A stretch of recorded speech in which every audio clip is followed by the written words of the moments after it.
एक बार की बात है, एक घना जंगल था जहाँ एक आलसी कौवा और एक मेहनती चिड़िया रहती थी।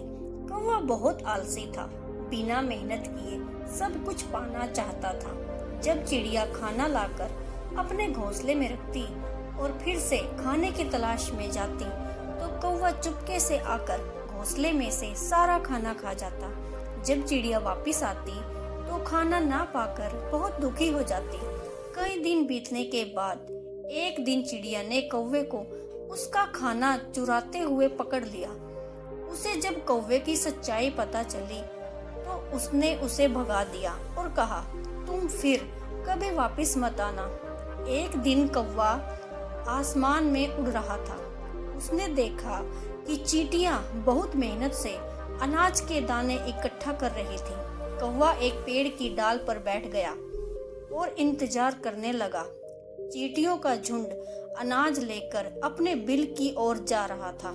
तभी कौवा उड़कर नीचे आया और बोला, तुम इतनी मेहनत क्यों करती हो? देखो, मैं बिना मेहनत के आराम से उड़ता हूँ और मुझे भोजन भी मिल जाता है। तुम भी इस मेहनत से बच सकती हो।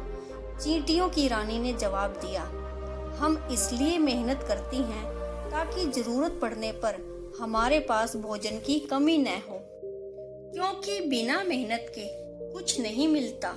कौवा हंसते हुए बोला, तुम्हारी बातें मुझे समझ में नहीं आती।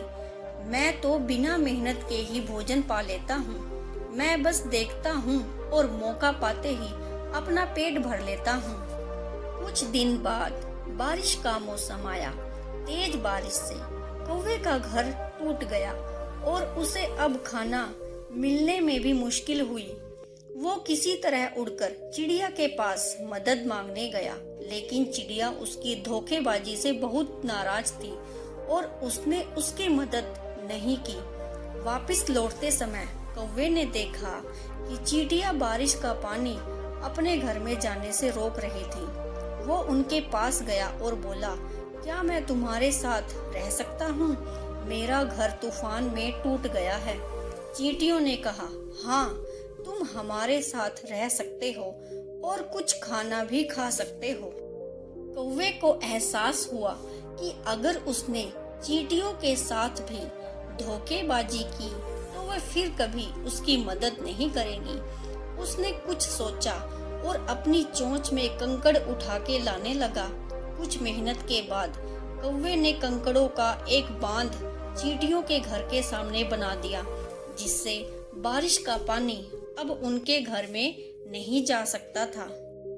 और फिर कौवा चींटियों के साथ उनके घर में चला गया और मेहनत के बाद कौवा और चींटियों को भूख लगी और उन्होंने साथ में मिलकर खाना खाया। सीख, मेहनत का फल हमेशा मीठा होता है। Thanks for watching.